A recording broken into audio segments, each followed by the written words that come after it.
Folks, welcome to the Jake Feinberg Show, and here in Petaluma, California, with a good friend and an incredible amp maker, Mike Pascale. Welcome to the Jake Feinberg Show.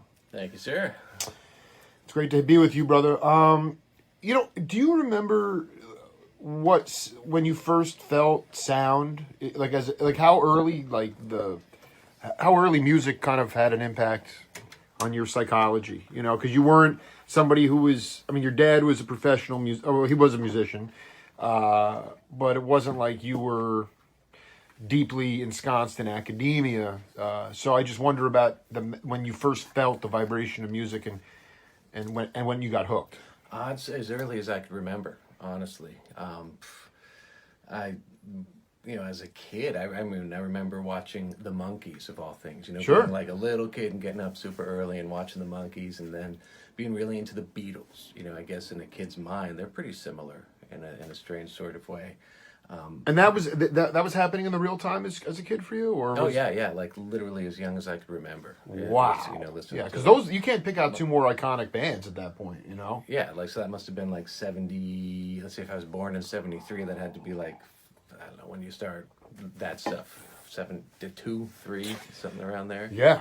I remember a little Fisher Price record, little plastic records that would come in the Fisher Price record player. Oh, I dig it so little much. Bumps on there that would just kind of play a music box type of a thing. Stuff like that. But the idea that you said, when you got to a point, you said, I just want this to be, this is the only thing that gets me off. Maybe not the building part of it, but, did the music choose you? I think that's the question. I would think so. It was never like a conscious decision. It was just the path that led that way. It was always there. Was there a time when you went against the grain, where there was like an opportunity, job offer, and more security in anything, where and not that your family dissuaded you, but people were like, "What are you, freaking crazy? You're not doing that." And you're like, "No, because I have to follow this insecure path." No, I always had support from the family for the music. Wow. Very fortunate to have parents who supported anything we wanted to do. For me, the music, they always supported that.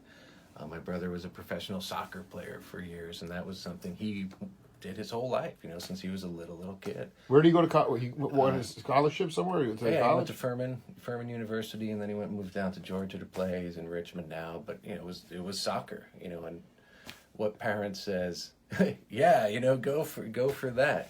They were supported whatever we wanted to do. So your pops played a lot of trio gigs, a lot of jazz gigs. Was this in New England or like New York, or? I was mostly New York, just north of New York City area. Did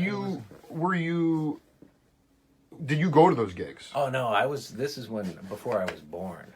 I just want you to paint the picture of what kind of amp your dad was playing out of. Because here's the thing. I don't think it was any amp. There were no amps. It was stand-up bass. There was drums, bass, and piano.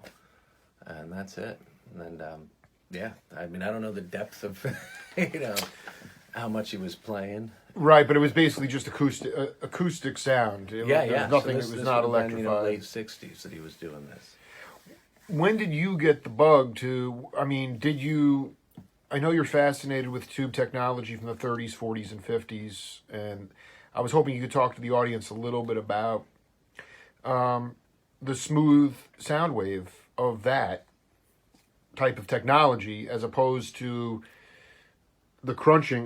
Like you said, the stairs are closer together with digital, but what do you lose? This is the most, to me, this is so vital. It's like leaving space in the music. That's music too. Right. But as it relates to tube technology, I'd just like you to riff to the layperson or anybody out there who's using digital technology about the difference.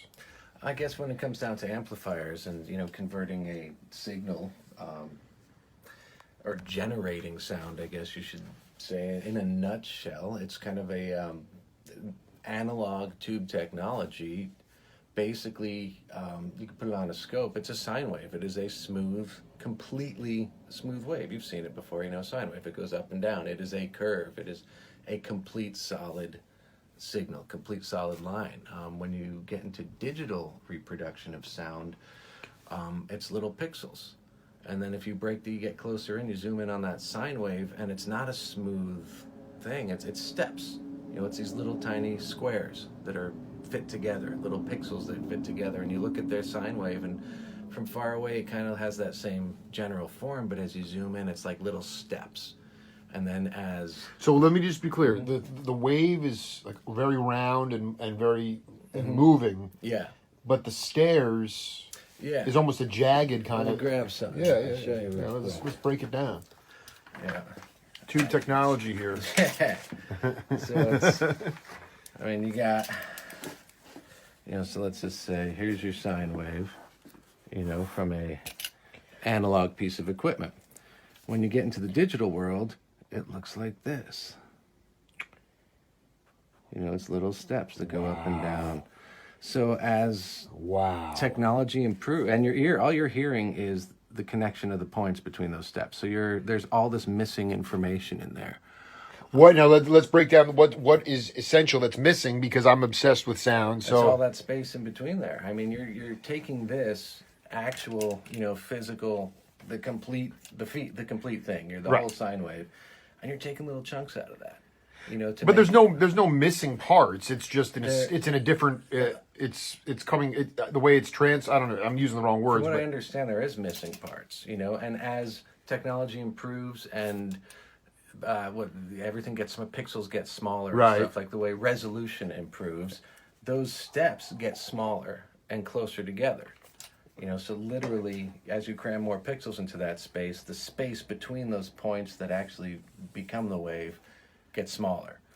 So it goes from say, I don't know, maybe 80s digital was something like that, a lot of steps. And then modern might be like this, and in a couple of years it might be so small, but it's still still that space between the points on the curve. And as, resolution improves, dude, I am it loving gets smaller. This. That's my understanding. How does it now, for the musician, you're a musician, but all the cats that come to ask for you to build for them, what is in their mind when you talk about the difference in the sound of a studio recording using sound wave tube technology as opposed to digital technology? What are the things the musicians don't like about the digital stuff that they love about Fat Jimmy's? Well, I think a lot of it for me, what I found is that touch sensitivity, response, note blossom, clean sustain, the ability to, you hit a note and there's the attack of the note. With a lot of digital things, everything's on the attack and then it just kind of fades away.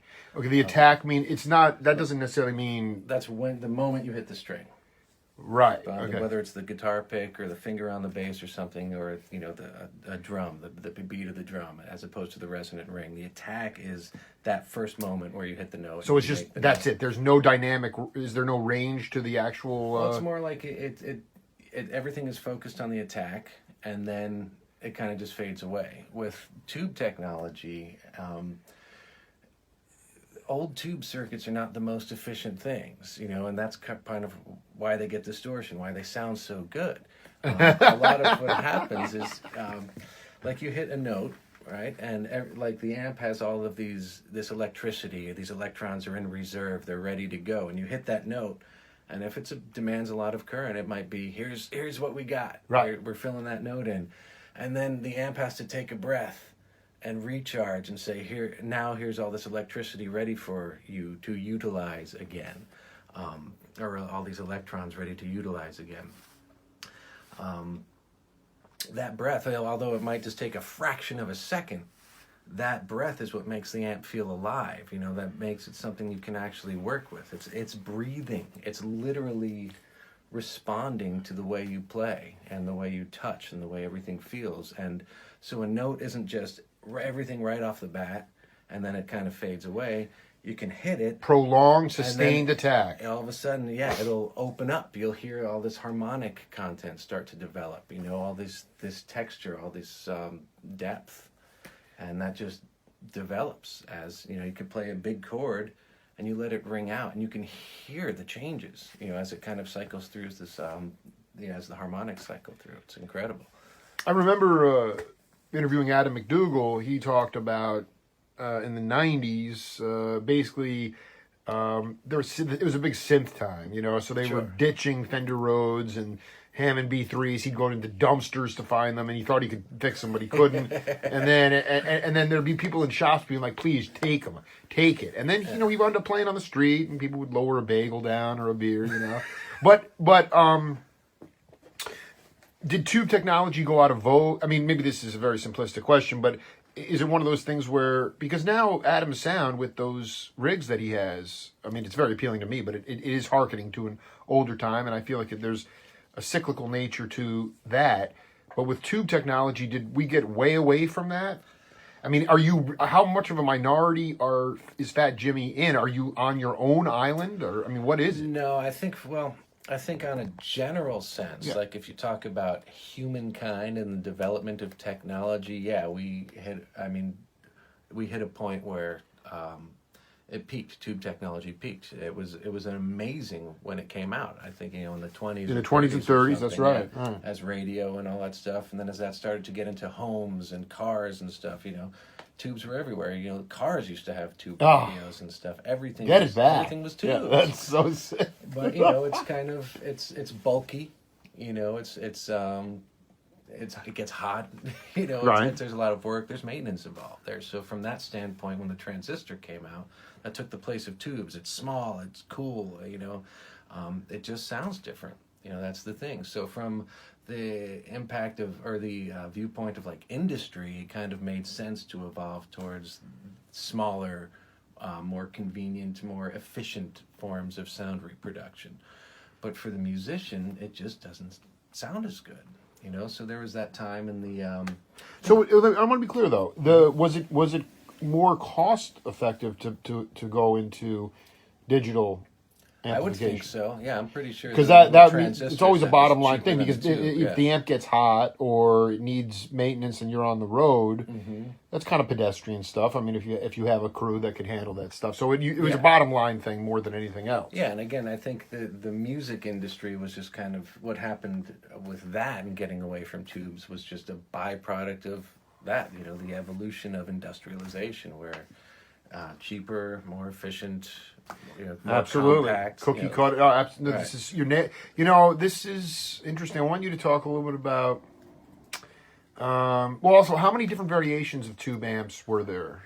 Oh, countless. Countless, right? Countless. I mean, the RCA tube manual. Let me grab this. We're getting education here, dude. I mean, this is what the companies put out. Tube companies put out. What year is that? I mean, that's this one's from like the 70s. Ah, look at that, dude. 60s. But I mean, this is loaded. There are hundreds and hundreds and hundreds of tube types in here. And it just keeps going. And basically, these companies would tell engineers, this is how do you utilize this tube for this specific application to sell tubes. So I mean, there's more than I'm even aware of.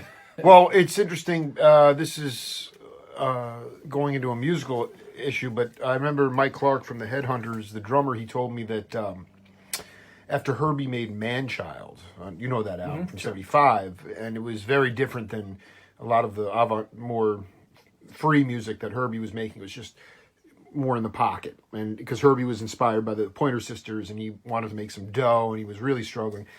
And so then Mike remembers, after pop hits came on the radio and became like, the producers would say, just play straight beats. Don't play yourself. Don't swing. Just copy what was a hit. Okay, like just try to be, and part of that had to do also with the advent of the drum machine as well, where you could just sort of recreate whatever beat was the popular hit.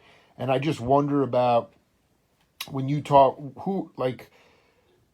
younger drummers to me are a little bit hung up sometimes if they've been listening to digital music for their whole lives, in electronic machine beats, that they're dividing beats in their head instead of floating through the time. And I just want you to talk a little bit as a bass player, your evolution of being able to feel the time and to know where that one is. And even if you collectively lose it, you can come back. But it's like that the whole flow of music, to me, it's not about chops, and it's not about monster facility, and it's certainly not about dividing beats. It's about floating through the time. And I'm not trying to say that, I mean, Elvin, I think about those drummers, and they're not dividing beats. They're just playing right through. Right. And for you as a bass player, obviously, when you're in a structure, it's different for every scenario. But how did you learn your own inner time feel, and how did you learn to sort of continue to just flow through the music? I think that's something that's kind of there, kind of intuitive, if that makes sense. Just a sense of time. Some people have really, really, really good sense of time, and some people don't. You don't think it's anything that like anything else, the more you work with it and the more you practice it, you develop that. But you have to have that inherent ability. I think every human has that inherent ability, but in some people it's just not as either developed or just not as intuitively strong, right off the bat. Well, I mean, like some people would say that. I mean, Phil Lesh, he has perfect pitch, but he was soloing. Right? I mean, some people would say that they wouldn't say his time field is the best. Of course, it's amazing for all these. Oh, his sense of timing is amazing. So absolutely. So talk about his time. I think all those guys were like. Yeah. What Steve Kimmock said of Bob Weir, another thing that Bob's playing rhythmically. He is the equivalent of perfect pitch sonically, like what Bob's rhythm does. He has a perfect sense of time. Where he'll jump around things and he won't come in on the one, he'll come in on an end. Just the way he plays and the way he accents, but he is so locked on to that sense of where the beat is and where everything is, even in a situation where it might be breathing. You're 100% right. There was once I asked Phil to explain a certain passage of a certain Grateful Dead song to me, and I said, I'm having trouble. I've been trying to kind of chart this out and figure out what's going on. What's going on right here? And he kind of laughs and he goes, that kind of goes like this. And it kind of clicked right there. It was like, what does that mean? It fluctuates? It's sort of it's breathing. It's breathing. It's an organism. Yeah, I love this. Yeah, it wasn't locked in. It was like it had an organic sense of time. It could go anywhere. Particular passage. I listened to 3 or 4 versions of that song and it seemed different every time. What song was it? It was Row Jimmy, actually. Very difficult, dude. As many musicians have come to me and said, it's just a tough song. There's some weird things within it rhythmically that and make there's it Jimmy again too. But yeah, that Jimmy, Row Jimmy, dude. But yeah, but no, those guys all had an incredible sense of timing. I mean, you talk about even Kreitzman. You listen to the 73, 74 era of Dead, where his drumming was so jazz. It was jazz. So jazz. Right. It was jazz, but it wasn't like. It was jazz in the sense that it wasn't 4/4 rock. It was he couldn't although he could do that, Of course he could. Right. Yeah. But you listen to like some of those old playing, from like 73, 74. That is like almost as freeform jazzy as those guys ever got. Yeah. Yeah. And they could do that no problem. I mean, Kreitzman had said, you ask him where the one is, and he said the one is where you put it. I liberate the one. Yeah. Basically, I mean, my book that's coming out on Dead Side Projects. I mean, every guy so many guys were just like, Billy would say any note could be the one, the idea of just letting go of that concept of, Papa Molly said too, like Billy Kreutzmann liberated him as a musician like no other. But getting back to Phil, it's his note placement it's where he's placing the notes that's very unique as well. The thing is that when the time that I listened to with the Dead is the early 80s, okay, which is more of a ramshackled, sort of urgent, intense, deep, pulsating music and it was sloppy. It was not perfect. It wasn't like a 73 playing, but when I listen back now that Bobby has to keep the one because Phil and Jerry are just soloing at each other. Well, not really. Tell me. I mean, what I hear is that there is. I think, and this is just my. I want the Pascale view. That those guys all of them had such an incredible sense of timing. The one was there, and they all knew where it was, even when no one was playing it, if that makes sense. And then they could all play around that one. I think when you're saying those guys like Phil and Jerry Rowe soloing, I think it was more that they were just following a melodic pattern or the melody that was in their head at the time. It's not necessarily a solo. It's a melody that, and jazz playing is kind of like that too. Like the bass player, he might be walking all over the place. That could be interpreted as a solo, but it's the melody that he's got in his head, that in relation to that song at that particular moment. But O'Teal said it to me too. Bobby was without Bobby, it would be harder. He was the glue, right? You take Bobby band. out of there, that kind of would fall apart a little Oh bit. yeah, he did so many great little things that just filled in all those spaces at just the right points. Those little chinks and chimes that he would do. The And chinks, man, just Yeah. everywhere. Yeah. I mean, and there were accents. He wasn't. He rarely strums. I think like the intro to like Jack Straw, he might be strumming a little back in the day. But most of the you'll time, hear him be like time he's not strumming. No, he's filling in. These and he's whammy bar accenting. chords, I was like it's just so perfect. Tell me a little bit about what's the right way to say this? How satisfied, how content are you musically right now? What are you, for the lack of a better word, what are you really horny to do musically? Play more good original music. I don't write that much. I've always been. I like, I guess, helping out, accenting, coming up with parts for, song, putting Absolutely. original music together, helping that piece together. My old band Mountain of Venus was like that. We had a tremendous original catalog. I think it was like 45 or 50 songs by the time we stopped. And that's what I like about Cofford and the Mermaids. It's his original music is fantastic. He's a good songwriter and He's singer. a fantastic songwriter, music and all around music. Great fucking drummer. Yeah. Yeah, drummer, guitar, everything. He's a musician, and that's I just want to be in a project that develops, original music Parts as an original band, I guess. And you see it as what would be your role in that team? Contributing lyrics, arrange little concepts here and there. What do you feel like? In this particular situation, the Mermaids, it's Cofford's project. He writes everything. All the original stuff is his stuff. And what I've learned a long time ago is, in that situation, it's probably best to let the strong creative personality dictate what he wants to hear. He doesn't tell you what to play, but he'll say, hey, here's like the vibe we're looking for. And you do that, and then that makes it easy. It eliminates a lot of the contention that different players can get, or, it's so common for when you're collaborating and creating original music. If someone brings a song, for someone else to be like, oh, why don't we try this? Or let's try this and change that up and stuff. And for the songwriter, that could be incredibly frustrating because it's like, I wrote the song, and here's how I want it to go.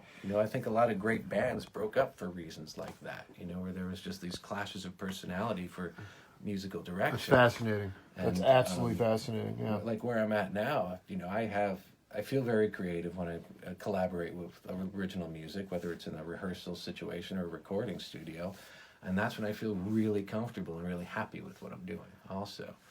And again, when someone has a creative vision, it is so much easier and more productive, and just everything flows better when you let that person relay that vision to the band, and you're not trying to fight it or change the direction of it. Just trust that I trust that vision. Right, Cofford is the creative, so why go in and try